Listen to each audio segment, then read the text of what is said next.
¿Qué tal? Bueno, pues me da mucho gusto continuar con este noticiero profético con el tema sobre el globalismo y la Biblia.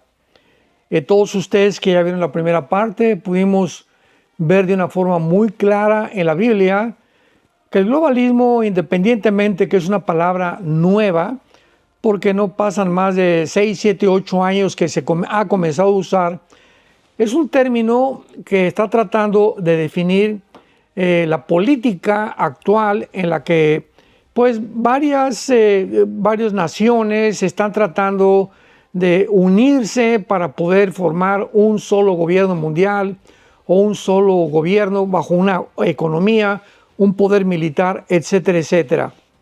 Así que el globalismo pues no es más que una fábrica, ¿verdad?, infernal, maligna, para poder pavimentar el camino para la posición de un hombre que la Biblia llama el anticristo y que finalmente va a gobernar el mundo a través de la implantación de una marca en la frente o en la mano derecha llamada el 666.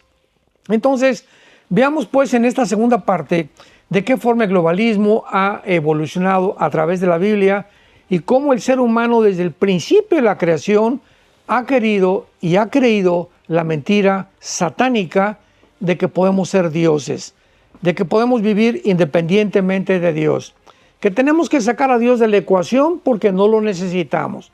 Podemos el ser humano formar gobiernos, sistemas de gobiernos que todos se han demostrado que han sido un fracaso, llámese democracia, socialismo, comunismo, teocracias, monarquías, ¿verdad? Todos los sistemas que el ser humano ha tratado de desarrollar han sido un fracaso. Entonces, esta es la mentira en la que el ser humano se cree, que también se califica con la filosofía del humanismo.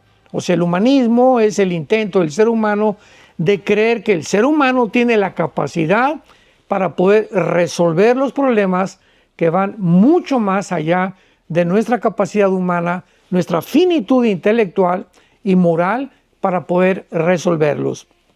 Pero veamos también de qué forma el globalismo o esta idea de que realmente podemos ser dioses y que vamos algún día a tener la capacidad nosotros, sin la ayuda de Dios, de poder formar un gobierno o dar solución a los problemas, entró también a la religión romana. La iglesia romana, ¿verdad?, sabemos, se convirtió en un dios. Escúchame con mucho cuidado. Solo comenzaron a enseñar que solo Roma salva. Fuera de Roma no hay salvación. Que el Papa representa o es el representante de Jesucristo en la tierra. Que Jesús no es el mediador entre Dios y los hombres como la Biblia lo establece, sino que las vírgenes y los santos pues realmente son los que pueden intervenir o sirven como mediadores entre nosotros y Dios. Además, se inventó el limbo, que si un niño no era bautizado, iba a un lugar llamado el limbo, lugar que no existe en ninguna parte de las Biblias, el purgatorio, que si una persona se muere, bueno, pues hay un lugar donde temporalmente sus pecados van a ser lavados, mientras aquí en el mundo se muere una persona y va al purgatorio, los familiares le pueden hacer misas gregorianas para tratar de sacarlo del purgatorio, también para poder realmente con indulgencias plenarias o con dinero, con ofrendas, tratar de ayudar a las personas que están en el purgatorio, sacarlas de ahí. Dice la Biblia, ¿verdad? En Juan 5:24, Jesucristo dijo, porque todo aquel que cree en mí tiene la vida eterna. En Hechos 4:12 la Biblia dice claramente, porque no hay ningún otro mediador entre Dios y los hombres más que Jesucristo. 1 Timoteo 2:15 dice lo mismo, porque no hay un solo mediador más que Jesucristo entre Dios y los hombres. Entonces, de alguna manera, vemos nosotros cómo la religión también pudo caer en esta mentira satánica de creer que a través de una religión el ser humano podía realmente tener la capacidad de ser perdonado de sus pecados, que la iglesia podía perdonando los pecados, cuando la Biblia contradice completamente este concepto que es una verdadera herejía. No hay más que un mediador que se llama Jesucristo. Y finalmente pues llegamos a 1945, cuando termina el mundo, la Primera y la Segunda Guerra Mundial, donde en la Segunda Guerra Mundial por primera vez se experimenta con la fisión nuclear. O sea, se juntaron los doctores Oppenheimer alemán, Enrico Fermi italiano respectivamente, y trataron de bombardear el átomo o el elemento 235 para producir una explosión para que pudiera realmente producirse lo que se conoce como la famosa bomba atómica, que en 1945 los Estados Unidos explotan o experimentan con este artefacto nuclear en dos puertos, una ciudad en Japón, Hiroshima y Nagasaki. Después de que termina la Segunda Guerra Mundial, pues se forman las Naciones Unidas, que en aquel tiempo era la Liga de las Naciones, y el mundo llega a creer que a través de la formación de las Naciones Unidas ya íbamos a poder frenar el poder nuclear de las naciones. Fue uno de los problemas que enfrentó las Naciones Unidas por primera vez. Ya no es posible que podamos nosotros continuar fabricando bombas nucleares. Ahora vamos a unirnos todas las naciones, vamos a ponernos de acuerdo para impedir que podamos llegar a una autodestrucción mediante el poder nuclear. Sin embargo, ¿verdad? Esto fue completamente una utopía, porque jamás se pudo llegar a alcanzar este sueño irrealizable de los seres humanos. 1952, Rusia experimenta con la bomba nuclear, y de ahí viene un avance impresionante del conocimiento que la Biblia profetizó en Daniel 12:4 hace 2600 años. Daniel escribió a través de un ángel que le comunicó que el conocimiento iba a aumentar en los últimos tiempos. Y así vemos una explosión del conocimiento en el siglo XX como jamás en la historia lo habíamos visto. 1905, 1906 se experimenta con el primer carro Ford modelo T, que corría como a 25 kilómetros por hora. 1906 los hermanos Orville Wright, norteamericanos, hacen la primera tentativa de volar. En 1929 Alejandro Fleming descubre la penicilina. 1930-35 comienza el experimento, vuelvo a repetir, de bombardear el átomo para fabricar una explosión en cadena, que es la bomba atómica. 1952 la bomba de hidrógeno. 1969 el ser humano llega por primera vez a la luna. 1970 tenemos los primeros aparatos o los primeros móviles, los primeros teléfonos celulares. Entra la primera comunicación satelital, donde es posible en los 70s, 80s que desde Rusia se pueda ver un evento y ser transmitido gracias a la comunicación satelital en México. Lo que pasa en Estados Unidos se puede ver en España gracias a la comunicación satelital. Viene el internet, los chips y en fin, todo el siglo XX nos movemos en un avance impresionante de la tecnología.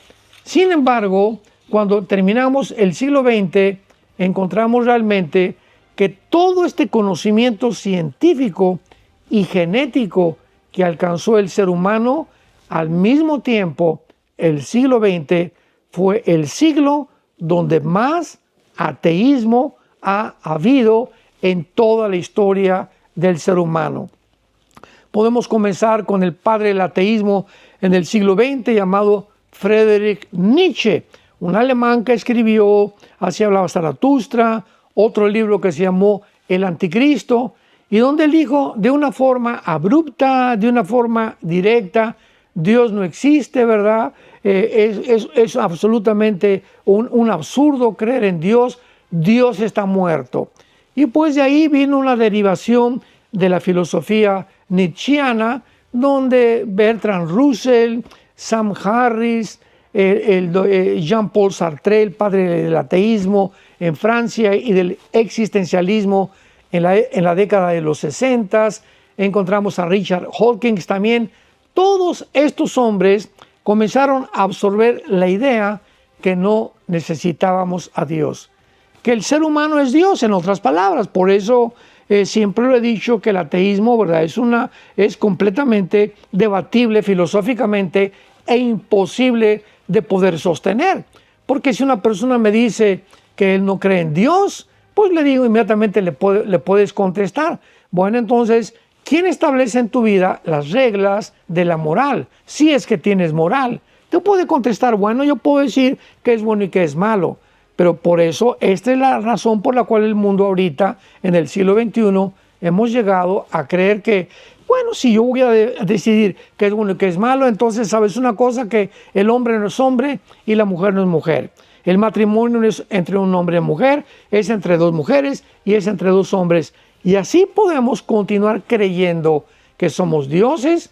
¿Y a dónde hemos llegado en el siglo XXI? A pervertir completamente la moral y a llegar a creer realmente que podemos nosotros definir qué es bueno y qué es malo. Y llegamos al siglo XXI y surge un hombre llamado Vladimir Putin en Rusia, en la Nueva Rusia.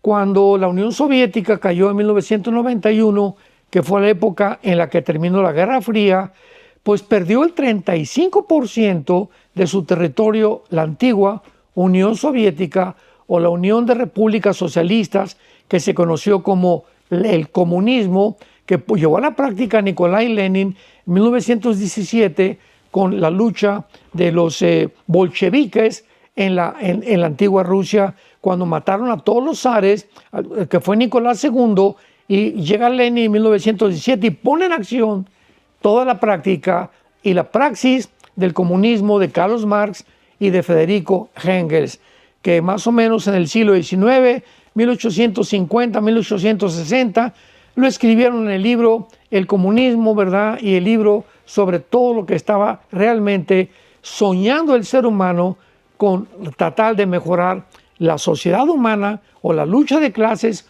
como creyó Karl Marx, que era el problema del ser humano. Y llega este hombre, Nikolai Lenin, ¿verdad? Vladimir Lenin, perdón, y para poder tener la revolución bolchevique en 1917, y entra en el año 2000, que es el siglo en que nos encontramos, Vladimir Putin, con un nuevo sueño de restaurar las repúblicas que se separaron en el 91 con la caída del comunismo, volverlas a reunir. ¿Cuáles eran estos territorios que Putin ha soñado reunir?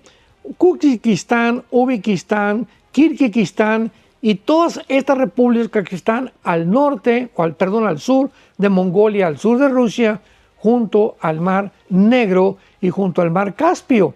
Entonces, este fue el sueño que se ha comenzado a realizar cuando él trata en la invasión de Ucrania, ir poco a poco definiendo la expansión de la nueva Rusia para poder, ¿qué cosa? Conquistar el mundo. Otra vez, Putin dice, yo voy a conquistar el mundo. Por el otro lado, Estados Unidos, no, se levanta Joe Biden, no vas a ser tú, vamos a ser nosotros, y comienza un conflicto global en el siglo XXI que estamos atravesando actualmente en el año 2024, donde el hemisferio occidental y el hemisferio oriental se enfrentan entre Rusia y Estados Unidos en una competencia por un territorio que se llama Ucrania, Estados Unidos defendiendo Ucrania, la Unión Europea defendiendo Ucrania, y por otro lado Putin tratando de impedir que la OTAN o el ejército de Europa avance y trate de continuar conquistando territorio, acercándose a Rusia con un poder nuclear. Esto es interesante porque el Foro Económico Mundial, detrás de este proyecto que comenzó a reunirse en Davos, Suiza, aumenta el sueño de ser dioses. Aquí tenemos ya a un hombre llamado Putin, a otro hombre llamado Biden, enfrentarse porque los dos tienen sueños de conquistar y realmente algún día conquistar el mundo. Y esta idea de los seres humanos de poder conquistar el mundo no ha terminado ni terminará, porque culminará, vuelvo a repetir, con el personaje llamado en la Biblia el Anticristo. Lo vimos también en la pandemia, 2020-2023, el primer experimento global en la pandemia, dirigido, planeado y financiado por una agencia no gubernamental llamada la OMC, o la Organización Mundial de la Salud, por la ONU, por hombres multimillonarios como Bill Gates, el famoso doctor Fauci, que por cierto lo andan buscando ahora para encarcelarlo ya, George Soros, Rockefeller, etcétera, etcétera.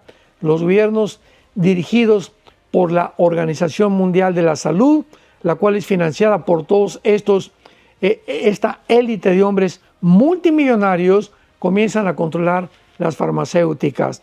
Los gobiernos demuestran con la pandemia lo fácil que es dominar a los seres humanos mediante el miedo, e implantan los confinamientos, las máscaras, todas estas distancia antisocial, que no fue ninguna distancia social, la prohibición de reuniones públicas con confinamientos, vacunas, etcétera, etcétera.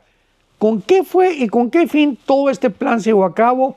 Con el plan del globalismo, o sea, demostrar que una agencia no gubernamental como las Naciones Unidas y la Organización Mundial de la Salud podían comenzar a robarles a las naciones su independencia y su soberanía nacional, para que las naciones ya no dependieran de ellas mismas, ni las naciones dictaran poco los protocolos, y a través de esto demostrar que ellos podían alcanzar el gobierno mundial.